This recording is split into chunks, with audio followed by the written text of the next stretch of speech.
کریم علیہ السلام نماز پڑھا رہے تھے،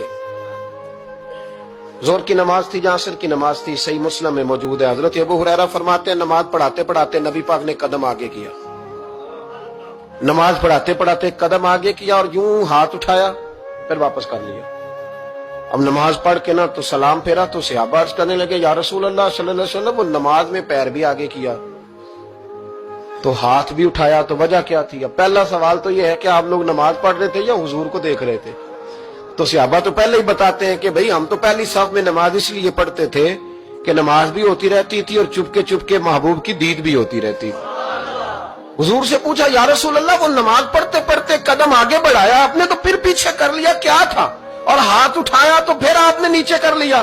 تو نبی کریم فرمانے لگے نماز پڑھاتے پڑھاتے جب میں نے کہا نا سمیع اللہ لمن حمیدہ، اچانک میری نظر اٹھی تو جنت میں چلی گئی، نظر اٹھی تو جنت میں، تیرے لیے 2-4 قدم عرش بری ہے۔ تو محبوب فرماتے ہیں جب میری اوپر نظر گئی نا تو میں نے دیکھا کہ انگوروں کا ایک خوشہ لٹک رہا ہے جنت میں، تو میں نے ہاتھ بڑھایا کہ توڑ لوں۔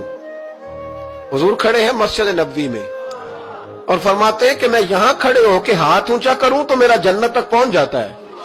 فرمایا میرا ارادہ ہوا کہ وہ خوشہ جنت کا توڑ لوں، اور ذرا میں نے پیر آگے بڑھایا ہی تھا تو میرے دل میں خیال آیا کہ جنت راز ہے تو راز ہی رہنی چاہیے، یہ راز کھول گیا تو مزہ نہیں آئے گا، تو میں نے پھر وہ ہاتھ واپس کر لیا۔ صحابہ کہتے ہیں جب نبی کریم نے یہ بیان کیا تو ہمارے چہرے نے تجسس سے کھیل اٹھے، تجسس سے ہم کوئی بات اور بھی سننا چاہتے تھے۔ تو محبوب فرمانے لگے اگر میں وہ خوشہ توڑ کے لے آتا اور تمہیں دے دیتا تم قیامت تک بھی کھاتے رہتے تو تم سے ختم نہیں ہونا تھا۔ یہ صحیح مسلم کی حدیث ہے۔